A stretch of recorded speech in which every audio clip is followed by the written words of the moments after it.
empezamos. Vamos a hablar entonces de esto que se llama síndromes de fallo medular, que básicamente se define como la presencia de uno o más citopenias en los linajes. Los linajes, recuerden, son tres: los glóbulos rojos, los glóbulos blancos y las plaquetas. Recuerden que cuando vimos el hemograma mencionamos los tres linajes. Cuando hablamos de citopenias estamos hablando de una reducción cuantitativa de uno de estos linajes, ¿sí? Es decir, la presencia de anemia, la presencia de leucopenia, la presencia de trombocitopenia o una combinación de los tres, ¿sí? Puede haber una pancitopenia cuando están disminuidos los tres. ¿Cómo se clasifica? Se clasifica en primarias o secundarias, ¿sí? Primarias son fallas medulares generadas por enfermedades que se originan en la misma médula ósea. Son bien hematológicos, cuadros bien hematológicos, y habitualmente las células que están afectadas son las células madre, las células precursoras de esos linajes de blancos, rojos y plaquetas que vimos en la presentación cuando yo les di el primer seminario, que vimos cómo se organizaban las células en la médula ósea, y ustedes vieron que había una célula pluripotencial que se llama blasto, y esa célula pluripotencial tiene la capacidad de diferenciarse en cualquier célula de los linajes, y después esa célula se puede diferenciar en dos grandes grupos: en un blasto que tiene capacidad de diferenciación hacia la serie linfoide, o un blasto que tiene diferenciación hacia la serie mieloide. De la serie linfoide se originan los linfocitos B, T y natural killer, y de la serie mieloide todo el resto de las células de médula ósea, incluyendo, por supuesto, los neutrófilos, todos los polimorfonucleares, los basófilos, los eosinófilos, los monocitos, los glóbulos rojos, ¿sí? E incluso células que no son de la médula ósea, como el sistema retículo endotelial y el osteoclasto. Esas enfermedades primarias pueden generar una falla de la médula ósea producida fundamentalmente por infiltración, por crecimiento intracelular, intramedular, que hace que las otras estirpes celulares mueran. Las secundarias se refieren a todas las enfermedades que no son de la médula ósea, que pueden afectar a la médula ósea en forma indirecta, o en forma indirecta pueden generar la pancitopenia sin afectar la médula ósea. Ahora vamos a ver ejemplos de esto. El clásico ejemplo que a todo el mundo se les puede ocurrir es la infiltración de la médula ósea por una enfermedad extramedular como cáncer de mama o un cáncer de otro tipo, de un tumor sólido que afecte la médula ósea. En ese caso la médula ósea no está enferma primariamente, sino secundariamente a la infiltración, pero también se incluyen en estas secundarias enfermedades como, por ejemplo, la anemia megaloblástica, ¿sí? La anemia megaloblástica, que vimos que era un déficit de ácido fólico o vitamina B12, que puede generar pancitopenia, y lo hace a través de un déficit de estas vitaminas que afectan la producción de glóbulos rojos, glóbulos blancos y plaquetas, y pueden producir pancitopenia. En cuanto a las periféricas, el clásico ejemplo es el hiperesplenismo. Si el hiperesplenismo puede producir, por ejemplo, pancitopenia a través del consumo de las células en el vaso sanguíneo. Otros ejemplos son los virus, como por ejemplo el HIV, que puede generar una enfermedad medular que obviamente no se origina en la médula ósea, sino por la proliferación viral. Entonces, desde el punto de vista clínico y de laboratorio, partimos de la pancitopenia o de las citopenias particulares, que pueden producir, por supuesto, tres grandes complicaciones. Primero, la anemia, ¿sí? Es una anemia habitualmente de enfermedades crónicas. Ya podemos diferenciar la anemia de las enfermedades crónicas, porque ya vimos en el seminario de anemia cómo hacemos la diferenciación. Es una anemia de enfermedades crónicas, claramente. Puede haber, por supuesto, leucopenia. La leucopenia puede ser importante y generar una neutropenia, Recordar que no es lo mismo decir leucopenia que neutropenia. Neutropenia es la caída de los neutrófilos, que es realmente lo que pone en riesgo de infección al paciente. Y se considera clínicamente significativa en cuanto al riesgo de infecciones cuando hay menos de 500 neutrófilos. Neutropenia es menos de 1500 neutrófilos. Y trombocitopenia cuando la caída de plaquetas genera una disminución de plaquetas por debajo de 150.000 plaquetas. Entonces, lo primero que tenemos que hacer ante una pancitopenia es tratar de indagar acerca de los antecedentes patológicos del paciente. ¿Cuáles antecedentes patológicos? Todos, ¿sí? Todos los antecedentes patológicos son importantes. Si el paciente es un paciente hepatópata crónico, ¿sí? Si el paciente tiene cirrosis o ha tenido hepatitis de cualquier tipo, sobre todo las hepatitis crónicas, B, C, por supuesto que es un antecedente relevante que puede, por ejemplo, inducirnos a pensar en la posibilidad de que estemos en presencia de un hiperesplenismo por hipertensión portal. Antecedentes infecciosos, por supuesto, si el paciente nos refiere el antecedente, como hablamos, de alguna infección viral crónica o de HIV, por supuesto que vamos a pensar en que es posible que la pancitopenia sea por eso y lo vamos a tratar de descartar. Otras patologías, como las patologías reumatológicas, como por ejemplo el lupus, pueden justificar pancitopenias autoinmunes, que pueden, por supuesto, estar relacionadas con el cuadro que se nos presenta en el laboratorio. Y por supuesto, otras enfermedades reumatológicas pueden producir distintos tipos de citopenias generadas por la inflamación.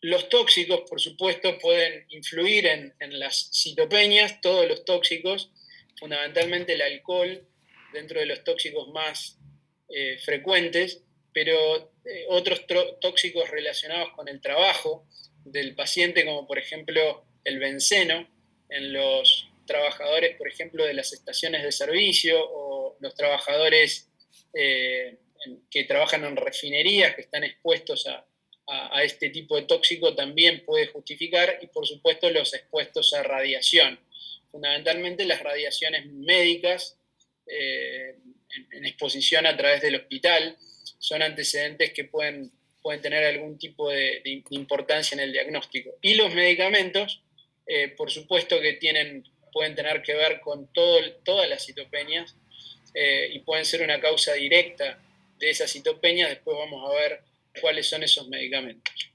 Entonces, una vez que descartamos esto, ¿sí?, viene el estudio de la médula ósea. Si yo descarté todo esto, el paciente no tiene antecedentes tóxicos medicamentosos, no tiene antecedentes patológicos que me justifiquen las citopenias, el próximo paso es punzar la médula ósea. Eso incluye la citometría de flujo y el estudio citogenético, ¿sí? La citometría de flujo y el estudio citogenético. La citometría de flujo me gustaría que lo investiguen, no tenemos mucho tiempo para desarrollarla acá, pero es un estudio que utilizamos mucho los hematólogos, que está dirigida a realizar un estudio de los marcadores de membrana para definir fundamentalmente qué tipo de células producen la enfermedad de la médula ósea, ¿sí? Por ejemplo, nos permite definir si son linfocitos B, si son linfocitos T, si son natural killer, si son mieloides, si son blastos, en qué nivel de su desarrollo están frenados esos blastos. Por lo tanto, es un estudio fundamental en la médula ósea. Y el estudio citogenético, que es el estudio de los cariotipos, de los cromosomas, que es un estudio fundamental para detectar alteraciones cromosómicas que pueden justificar y permitirnos diagnosticar enfermedades medulares, ¿sí? Ese citogenético es de dos tipos, se llama de bandeo G, o el otro citogenético se llama FISH, Fluorescence in situ hybridization, que también lo usamos muchísimo en hematología. Así que esos dos temas les recomiendo que los lean, los estudien para interiorizarse. Hay mucha información en cualquiera de los medios que ustedes buscan. aparte de la médula ósea, vamos a buscar una enfermedad que se llama hemoglobinuria paroxística nocturna. Eso se hace a través de citometría de flujo, pero en sangre periférica. La hemoglobinuria paroxística nocturna es una enfermedad medular también muy rara. Afortunadamente, se dice que hay más hematólogos estudiando la hemoglobinuria paroxística que pacientes, por suerte, es bastante rara, pero puede justificar también las citopenias y la única forma de diagnosticarla es con una citometría de flujo de sangre periférica. Y por último, por supuesto, lo que les decía hoy, la serología viral es fundamental. La única forma de diagnosticar infecciones virósicas es buscándolas, y buscándolas activamente a través de la serología es esencial, fundamentalmente serología para HIV, fundamentalmente HTLV, que es el virus de la leucemia humana, el virus de la hepatitis B, el virus de la hepatitis C y el parvovirus B19 son virus que siempre tenemos presente ante la posibilidad de este tipo de manifestaciones clínicas y de laboratorio de pancitopenia. Una vez que realizamos el estudio de médula ósea, nos podemos encontrar que la médula ósea es normal, es decir, no encontramos alteraciones en la médula ósea. 14:30. Por lo tanto, lo primero que tenemos que hacer es reevaluar las causas periféricas. Tenemos que reevaluar si no nos está faltando algo, si no nos comimos algún diagnóstico, si no podemos justificar de otra manera la presencia de las citopenias.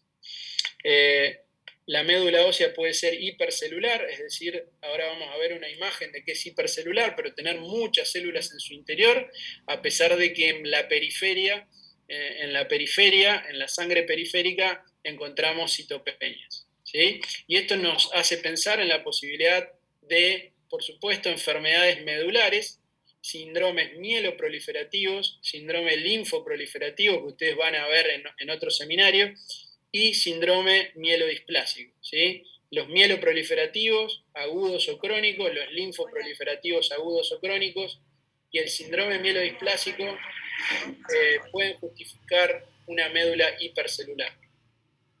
Y por último, una médula hipocelular o acelular, una médula pobre en células, que por supuesto puede estar relacionada con las citopenias periféricas y que nos hace pensar en la posibilidad de que estemos en presencia de una hipoplasia o una aplasia de médula ósea, que es una enfermedad autoinmune que ahora vamos a desarrollar en un momento, o en presencia de una mielofibrosis, que es un tipo de síndrome mieloproliferativo crónico que en su fase gastada o agotada se caracteriza por tener muy pocas células en la médula ósea. ¿Hasta acá tienen alguna duda, alguna pregunta?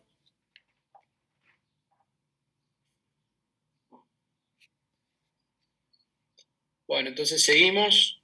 Acá tienen cómo se ve una médula normal, una médula normocelular. Acá tienen estos globos como globos que son adipocitos, y en el medio de los adipocitos van a haber un montón de células. Dentro de estas células hay un megacariocito, que es este de acá. Estos grumos celulares son típicos de una médula normal.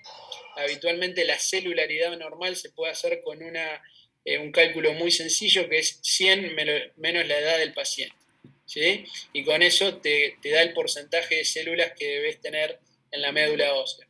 Es un cálculo que, bueno, tiende a ser poco representativo en los extremos de la vida. Si vos pensás que un chico de 0 años o de recién nacido va a tener 100% de células, seguramente no va a ser así, y un paciente que tenga 100 años no va a tener 0% de células, pero bueno, es un cálculo que nos permite acercarnos, sobre todo en los pacientes de edad media.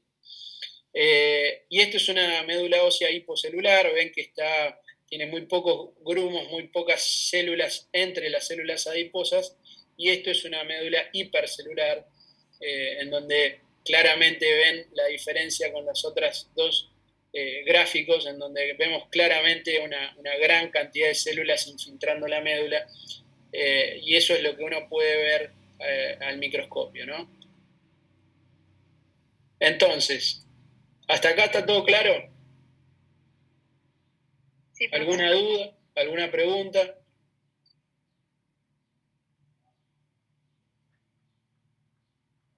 Bueno, Vamos a hablar de los casos, digamos, en donde claramente, digamos, encontramos citopenias.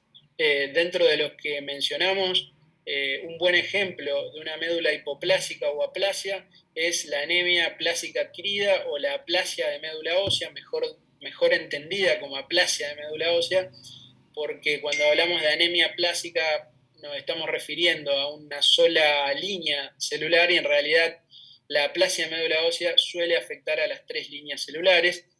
La clasificación de la Sociedad Argentina de Hematología se basa fundamentalmente, basa la severidad de esta caída a un recuento de las células menor al 25%, con al menos 2 de los siguientes requisitos. Esta es la severa: neutrófilos por abajo de 500, como yo les mencionaba, una neutropenia severa; plaquetas por debajo de 20.000 o recuento de reticulocitos por debajo de 20.000. ¿Sí? Al menos 2 de esos criterios, junto con una celularidad en médula menor al 25% y muy severa cuando el recuento de neutrófilos es menor a 200 centímetros cúbicos.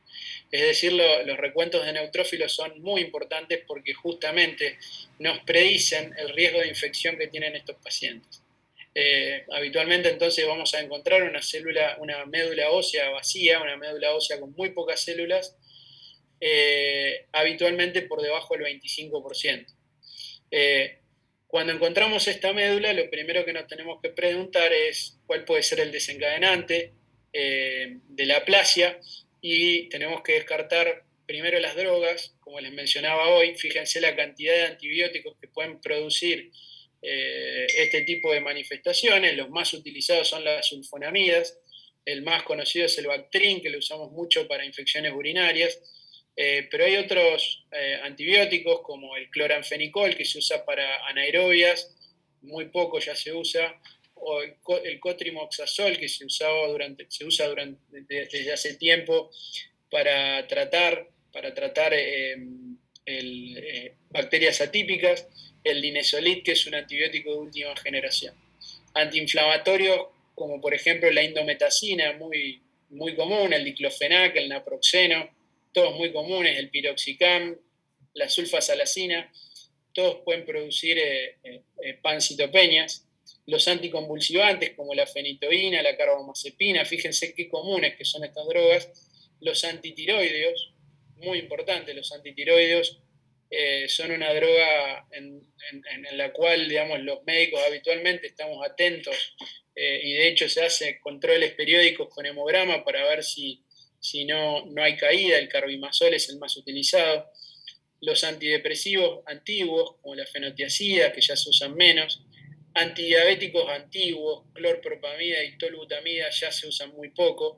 La cloroquina se usa muy poco, ya actualmente se está usando mucho la hidroxicloroquina como antimalárico, y otros como mebendazol, un antiparasitario muy común, las tiacidas muy comunes y el alopurinol también pueden generar este tipo de manifestación clínica. Como son realmente fármacos muy comunes, la relación causal se establece fundamentalmente suspendiéndose el fármaco y viendo qué respuesta encontramos. ¿Sí? No hay una técnica de laboratorio que nos permita definir a través de un análisis realmente si esa droga es la que está produciendo la citopenia, pero obviamente si nos encontramos con alguna de estas drogas, lo primero que hay que hacer es suspenderla. El benceno, como les decía, realmente es el tóxico medular más sensible, más específico, y tenemos que tener en cuenta el trabajo del paciente, dónde trabaja el paciente, y si está expuesto fundamentalmente a derivados del petróleo, que es donde está el benceno. Los pesticidas agrícolas, muy comunes en nuestra zona, realmente hay reportes de casos, no es tan importante la evidencia como en el caso del benceno, pero bueno, es un antecedente que puede llegar a estar relacionado. Y las drogas recreacionales como la metanfetamina, que están, el éxtasis, que están tan de moda en esta época, hay reportes de casos que también pueden generar citopenias importantes. Así que todos estos datos son datos importantes en el caso de tratar de llegar al diagnóstico causal de la enfermedad, ¿no? Sí. ¿Cuánto esperás en cortarle, en suspenderle el fármaco para que responda a la médula? No, lo tenés que suspender inmediatamente y tenés que ver cómo va respondiendo. Obviamente, en el medio vas a probablemente necesitar hacer un tratamiento igual, ¿sí? Por eso ahora viene el algoritmo de tratamiento. Recordemos que la aplasia médula ósea, cuando no se encuentra una causa exógena, cuando no se encuentra un fármaco, por ejemplo, o un tóxico externo que la pueda justificar, la causa es autoinmune. ¿Sí? Es una enfermedad autoinmune, la aplasia médula ósea, en la cual los linfocitos T atacan a las stem cell, como puede pasar con otro tejido, como pasa con la tiroides, como en el caso de la tiroiditis, como pasa con el vitíligo, en el caso de los melanocitos de la piel y demás. En el caso de la aplasia no es una enfermedad maligna, es una enfermedad autoinmune en la cual los linfocitos T atacan a las stem cells. Pero para llegar a ese diagnóstico, por supuesto que tenés que tratar primero de hacer un diagnóstico diferencial, causal, para tratar de encontrar cualquier otra de las causas que mencionamos. ¿Sí? Es muy difícil predecir el tiempo de recuperación una vez suspendida la droga, que esa era tu pregunta. Es muy difícil establecer firmemente un plazo, pero si vos ves que la médula y fundamentalmente, no tanto la médula, sino la sangre periférica, los recuentos, mejoran francamente en el transcurso de días o semanas, bueno, obviamente, seguramente el fármaco tuvo algo que ver en eso, ¿no? Dentro de ¿cómo? ¿Lo esperás al paciente, digamos, unos días, una semana para ver? Sí, lo podés esperar al paciente dependiendo de cuál sea la severidad de la citopenia, ¿sí? Si tenés una aplasia severa, no lo vas a poder esperar porque vas a necesitar empezar algún tipo de tratamiento para tratar de recuperar la celularidad. Ahora vamos a hablar justamente de los tratamientos. El tratamiento más básico es el transfusional, por supuesto, transfundir glóbulos rojos, transfundir plaquetas y estimularle la médula ósea con factores estimulantes de colonias para tratar de recuperar los blancos, ¿sí? Y por supuesto al paciente seguramente lo vas a tener que aislar. Si tiene una aplasia severa, lo vas a tener que internar y aislarlo para evitar que sufra una infección severa, ¿sí? O sea que eso es de base. En ese contexto podés ver una recuperación quizás en el transcurso de días o semanas, o quizás no la veas. Por eso es una hipótesis. Siempre va a ser una hipótesis la relación causal con el fármaco. Sin embargo, como te decía, hay fármacos que presentan este tipo de reacciones mucho más frecuentes que otros, como por ejemplo los antitiroideos. Los antitiroideos tienen una gran prevalencia, una gran frecuencia, digamos, tienen como efecto adverso frecuente la citopenia, fundamentalmente la neutropenia, así que ahí la relación causal puede ser mucho más directa, y lo mismo puede pasar con algunos antipsicóticos que no están ahí, como la clozapina. La clozapina es un antipsicótico que requiere un control hematológico estricto, al igual que los antitiroideos, porque frecuentemente produce neutropenia. Así que en esos casos en donde hay fármacos que realmente producen neutropenias frecuentes, bueno, ahí la relación va a ser más fácil, seguramente. No sé si te queda claro la respuesta. Sí. Bien, entonces, una vez que tenemos sospecha de diagnóstico de aplasia, el algoritmo de tratamiento tiene como base, digamos, esto que se llama IST, significa tratamiento inmunosupresor. Immunosuppressive treatment es un tratamiento que tiene como objetivo justamente atacar a los linfocitos T para que dejen de destruir a las células madre, y ese tratamiento inmunosupresor se basa fundamentalmente en corticoides, ¿sí? En corticoides y otras drogas citoinmunosupresoras, que pueden ayudarnos a controlar a los linfocitos. Dentro de esas drogas hay varias. Hay, por ejemplo, anticuerpos antitimocitos o antilinfocitos que usamos en estos pacientes justamente para abatir o destruir esa respuesta inmunológica y para tratar de recuperar a las células madre, ¿sí? A veces también usamos, digamos, actualmente está indicado esta droga que se llama el Trombopac. El Trombopac es una droga oral que se usa para el tratamiento de la púrpura trombocitopénica inmune. Es una droga que estimula la fabricación de plaquetas por el megacariocito y que está demostrado que a dosis altas son 150 microgramos, a esas dosis habitualmente podemos estimular la médula y recuperar las células bastante efectivamente, en un alto porcentaje de los pacientes. También se pueden utilizar, como les dije, factores estimulantes de colonias, que son drogas que se colocan subcutáneas y estimulan la médula ósea para que la médula ósea libere neutrófilos, ¿sí? Que son, digamos, las células de defensa que habitualmente ponen en mayor riesgo al paciente de infecciones. ¿Qué puede pasar con este tratamiento inmunosupresor más el Trombopac? Bueno, puede pasar que el paciente responda parcial o totalmente, ¿sí? Eso se puede ver en el transcurso de semanas, a veces hasta 3 o 4 meses puede demorar el paciente en responder. No es una respuesta inmediata para nada. O también puede pasar que no responda. Entonces, ante la falta de respuesta, ante la falla de respuesta a este tratamiento, el próximo paso es el trasplante de médula ósea, que obviamente es un trasplante halogénico de médula ósea. Y bueno, por supuesto es una situación al que nadie quiere llegar, ¿no? Porque el trasplante de médula ósea es un procedimiento de alta complejidad en la cual necesitas un donante compatible y por supuesto que tiene sus riesgos, tiene una mortalidad muy alta que depende mucho de la edad del paciente.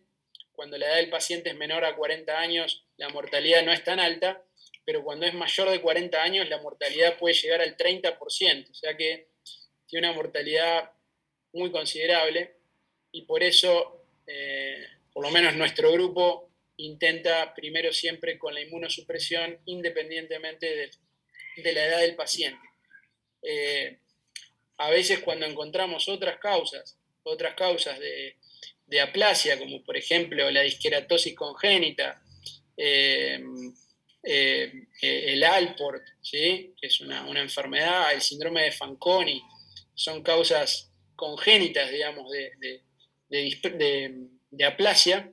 En esos casos sabemos que por ahí la única solución a largo plazo va a ser el trasplante. Entonces es mucho más fácil tomar la decisión de ir a un trasplante cuando encontramos esas enfermedades congénitas que pueden llevarte a la aplasia de médula ósea, ¿sí? Bien, ¿les queda alguna duda de esto? ¿Tienen alguna pregunta?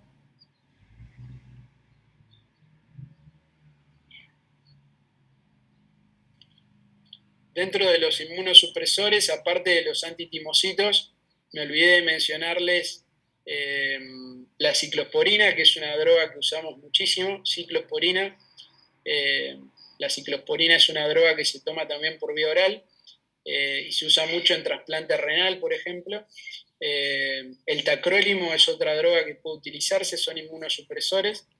En el caso de la ciclosporina se usa por vía oral y hay que ir controlando periódicamente el nivel de ciclosporinemia, la concentración de la droga, para ver qué nivel de ciclosporina tiene el paciente para evitar la toxicidad por ciclosporina, que tiene tanto toxicidad renal, te puede generar falla renal, o te puede generar toxicidad neurológica, e incluso llevar a las convulsiones. Por eso es una droga delicada. El tratamiento inmunosupresor no es sencillo, y tiene sus riesgos también. Pero obviamente es mejor lograr una respuesta parcial o completa con este tratamiento que llegar a un trasplante, por supuesto. Con respecto a las transfusiones, recuerden que los criterios de transfusión en estos pacientes son, de hecho, un poco hasta más estrictos que en los pacientes comunes. Me refiero estrictos a, por ejemplo, las transfusiones de plaquetas. Las transfusiones profilácticas de plaquetas se realizan a partir de un descenso de plaquetas por debajo de 5.000 plaquetas por centímetro cúbico, no 10.000 o 20.000 como sucede en otras enfermedades, porque realmente el riesgo de hemorragia en pacientes con aplasia es menor que en otras enfermedades. Y recuerden que las plaquetas son células que realmente son muy difíciles de conseguir para transfundir. Necesitamos un donante de plaqueta cada 10 kilos de receptor, es decir, si tenemos un receptor de 70 kilos, necesitamos 7 donantes por día, por ejemplo, para que ustedes se den una idea, o bien tener la posibilidad de recolectar las plaquetas por aféresis, que en nuestro hospital, en el Hospital Iturraspe, tenemos esa posibilidad, pero no todos los lugares la tienen, ¿sí?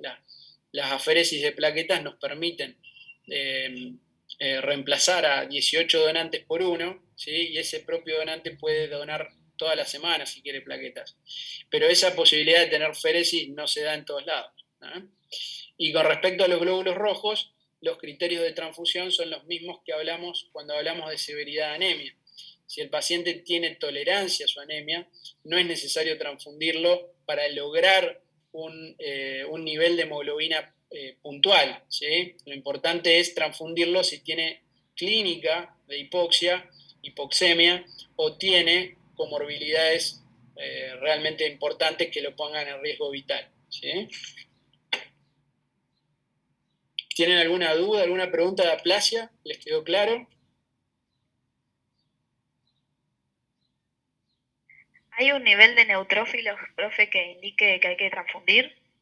Los neutrófilos en Argentina no se transfunden. En otros países existe la posibilidad de transfundir glóbulos blancos, pero realmente en Argentina no lo usamos. La única indicación que tiene la transfusión de glóbulos blancos es en pacientes que están neutropénicos febriles y en shock séptico y que están realmente con una agranulocitosis mantenida que no responde a estimulantes de colonias. Y bueno, eso es una indicación, pero realmente en la Argentina no usamos transfusión de glóbulos blancos, ¿sí? Okay, gracias.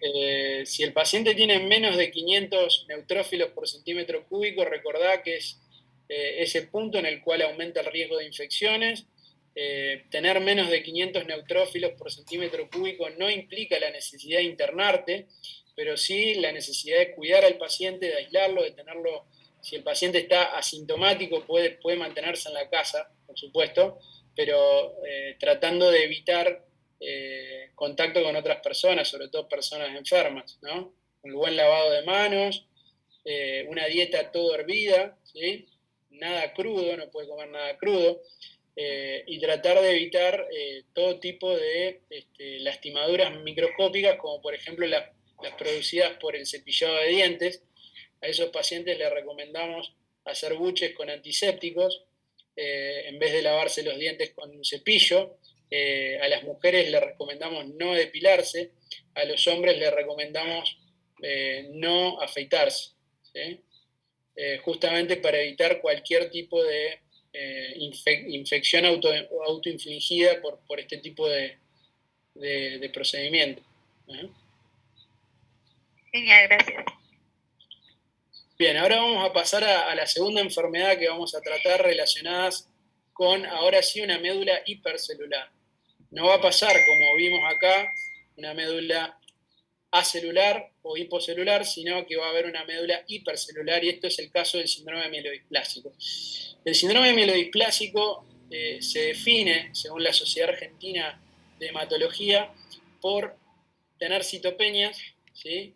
Citopenias tienen que haber, por lo menos en una o más líneas celulares, hemoglobina menor de 11 gramos, neutrófilos menor de 1500 o plaquetas menor de 100.000. Exclusión de otras enfermedades hematológicas o no hematológicas como causa primaria de la citopenia y de la displasia.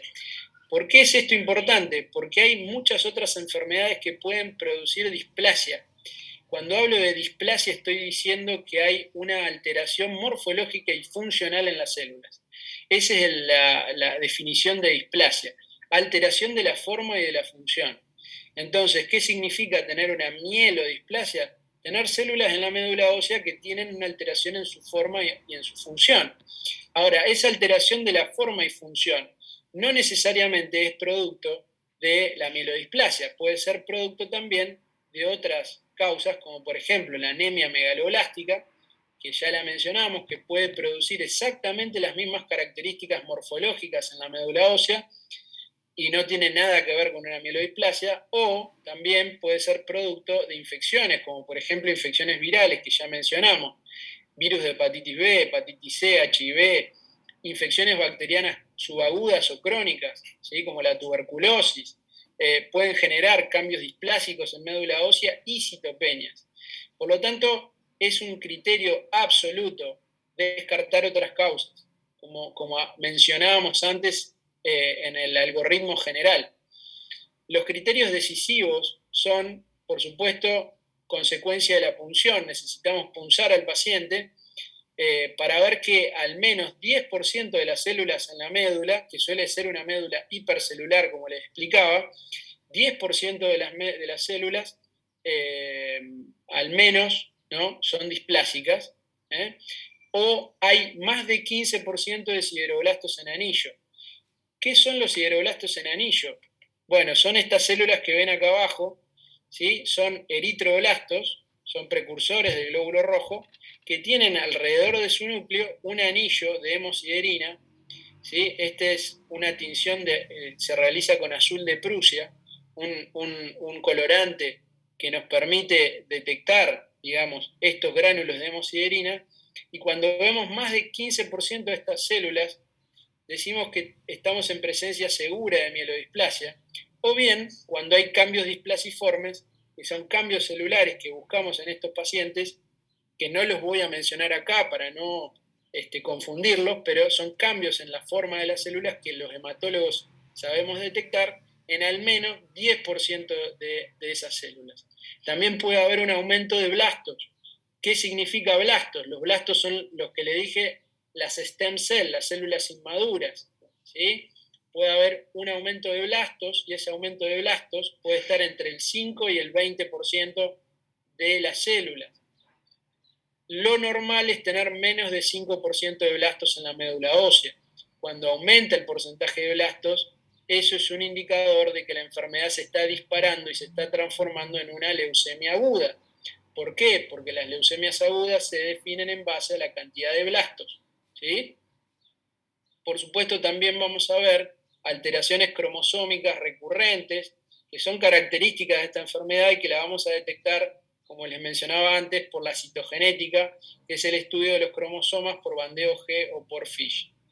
¿Qué frecuencia tiene esta enfermedad? Bueno, de hecho, esta es la enfermedad oncohematológica más frecuente de todas y tiene una prevalencia y una incidencia de 5 en 100.000, ¿sí?, hasta 20 en 100.000 habitantes después de los 70 años. ¿Qué significa esto?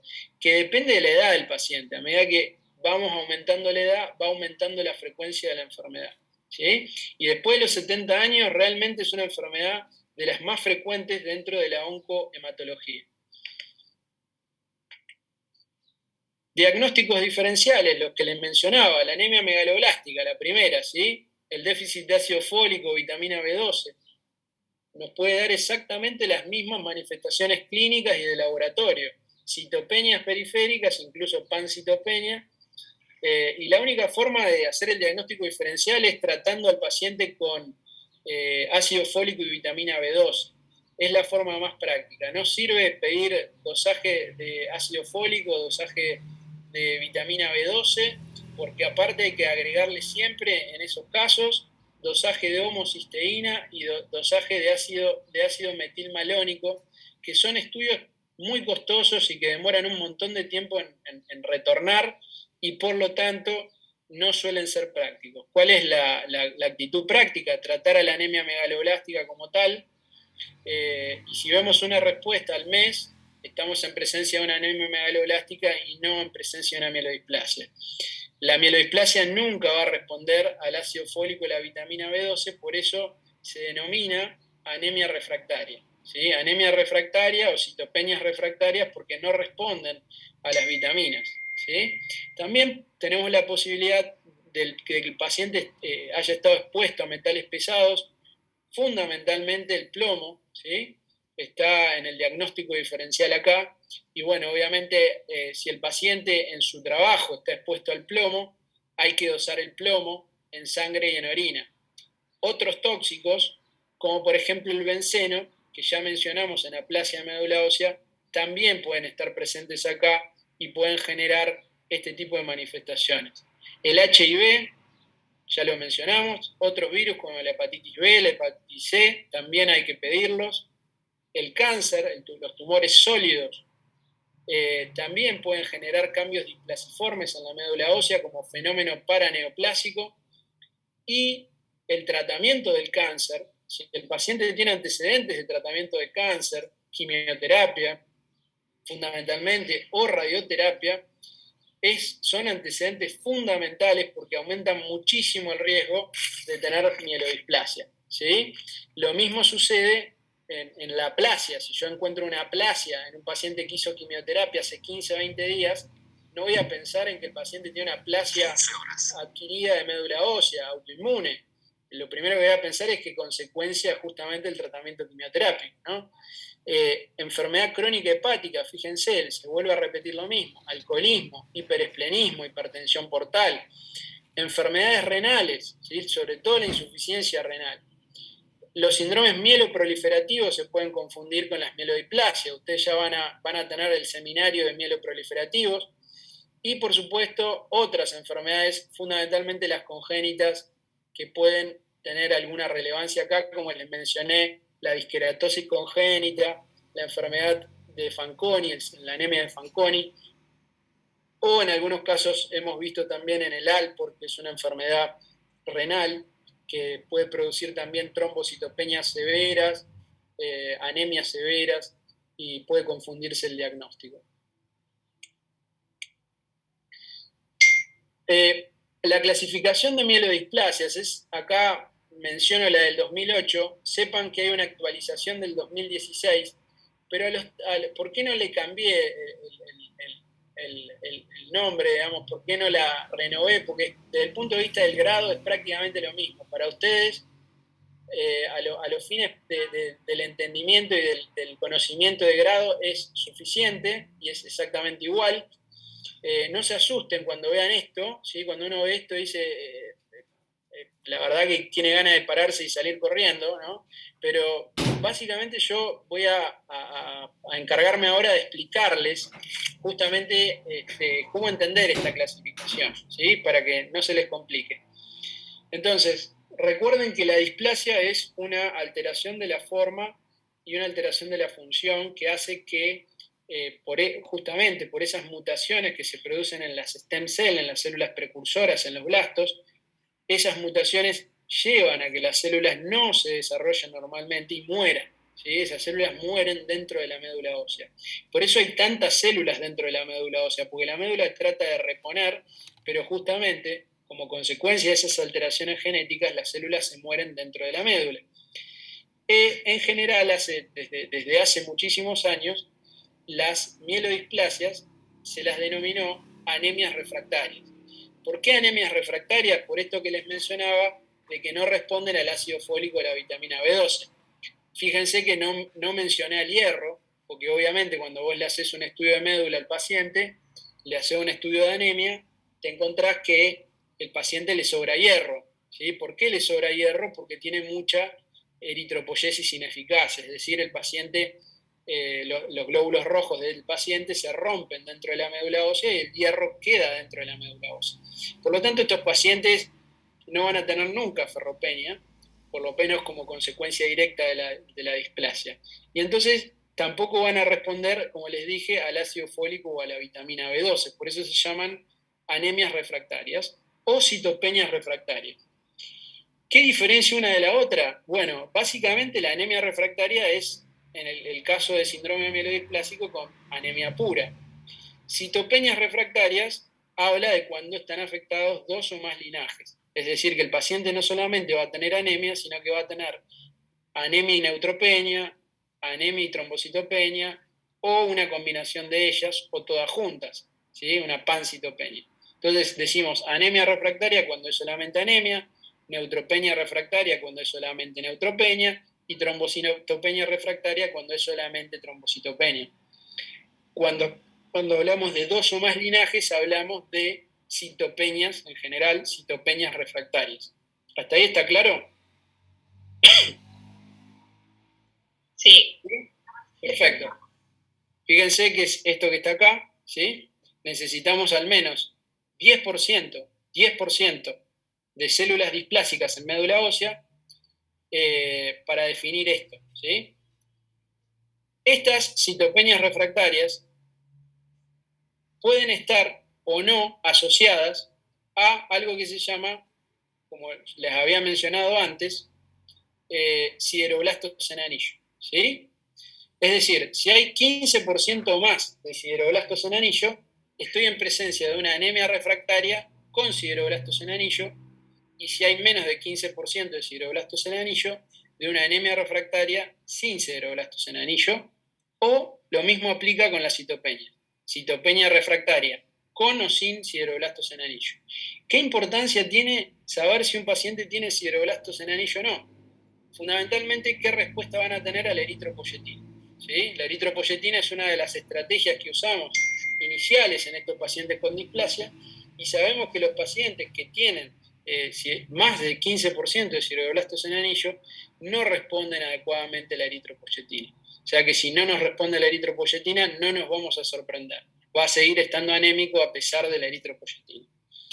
Con respecto a los otros elementos que van a definir el diagnóstico, fíjense que acá aparecen los blastos, ¿sí? Acá, anemia refractaria o citopenias refractarias con exceso de blastos. ¿Qué significa? Que estos pacientes, aparte de tener displasia, aparte de tener anemia o citopenia, tienen entre 5 y 19% de blastos. Estos de acá abajo, los tipo 1, van a tener entre 5 y 10% de blastos, y los tipo 2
Hola, ¿me escuchan?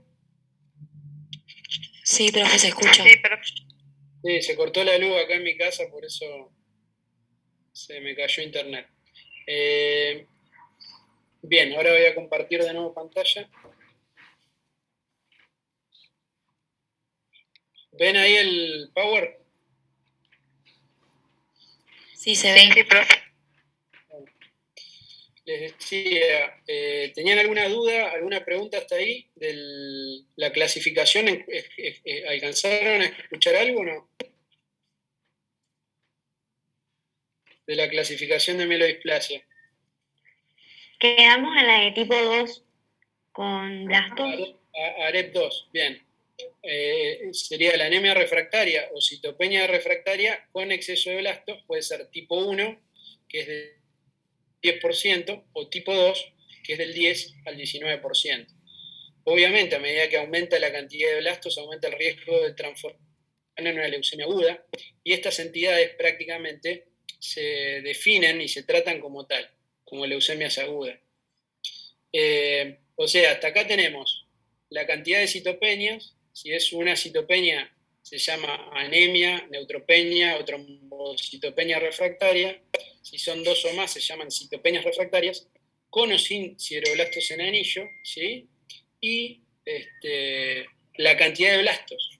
Si tengo entre 5 y 10% de blastos, es un AREB 1, y si tengo entre 10 y 19% de blastos, es una AREP 2. Ya a partir de 20% de blastos es una leucemia aguda.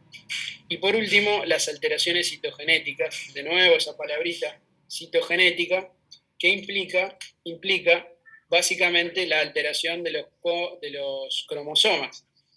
Hay un tipo de mielodisplasia que tiene una delesión, es decir, le falta una de las patas del cromosoma 5, la pata larga del cromosoma 5, la Q, y esos pacientes son importantes porque suelen tener, lejos de tener trombocitopenia, suelen tener trombocitosis, suelen tener solamente anemia y suelen responder muy bien a un tratamiento que se hace con el lenalidomida, que es un derivado, un inmunomodulador derivado de la talidomida, ¿sí? Y esos pacientes andan muy bien con esa droga, por eso es importante esa clasificación. La mayoría de los pacientes con mielodisplasia puede clasificar su tratamiento en base a la situación de riesgo, el score de riesgo que se llama Score Internacional Normatizado de Riesgo de Mielodisplasia, y que define ese riesgo fundamentalmente en base a las alteraciones citogenéticas que le expliqué en el estudio de los cromosomas. Se basa también en la cantidad de blastos que tenga el paciente y se basa también en la cantidad de citopenias. Cuanto más citopenias tiene el paciente, cuanto más blastos tiene y cuanto más alteraciones de los genes tiene, peor es el pronóstico y mayor es el score IPSS. Por eso, si el paciente tiene un score bajo, habitualmente solamente con citopenias únicas, como por ejemplo anemia, trombocitopenia o neutropenia, el tratamiento es un tratamiento que va a depender fundamentalmente del estímulo que vamos a producir para que la médula genere más glóbulos rojos, con eritropoyetina, como les mencionaba. En el caso de la anemia refractaria con sideroblastos en anillo, no responde también a la eritropoyetina, pero la vamos a probar igual. Cuanto más eritropoyetina endógena tenga el paciente, menor va a ser la respuesta, pero bueno, hay que probar. Esto se llama granulocyte colony stimulating factor, que es básicamente el factor estimulante de colonias de granulocitos que les mencionaba hoy para levantar la cantidad de glóbulos blancos. Y los inmunomoduladores como la talidomida, la lenalidomida, fundamentalmente en el 5Q-, y a veces los andrógenos, que nos van a dar respuestas, tasa de respuestas de un 20% en mejoría fundamentalmente de las citopenias, ¿sí? Y los pacientes que tienen intermedio o alto riesgo, son pacientes que tienen intermedio o alto riesgo de morirse por la mielodisplasia, y son pacientes que suelen requerir un tratamiento más intensivo, y ese tratamiento va a estar basado en dos estrategias. La primera son los hipometilantes. Los hipometilantes son drogas que son específicas para mielodisplasia y actúan a nivel epigenético, es decir, por arriba del gen, y lo que hacen es alterar, digamos, limpiar la médula ósea de estas células displásicas, pero generalmente no curan la enfermedad. Sí pueden hacer que aumentar la sobrevida de los pacientes y reducir la tasa de transformación a leucemia durante un tiempo, ¿sí? Pero eventualmente los pacientes evolucionan y progresan hacia una leucemia aguda, aunque la sobrevida libre de enfermedad puede ser bastante larga, dependiendo del riesgo del paciente. Eso a veces te da tiempo para, si el paciente es joven y tiene buen personal status, progresar hacia un trasplante de médula ósea, que es el único tratamiento curativo que tiene esta enfermedad, ¿sí? El trasplante alogénico de médula ósea, lamentablemente, es un tratamiento de alto riesgo, de alta mortalidad, pero es el único tratamiento curativo y se aplica solamente a gente joven.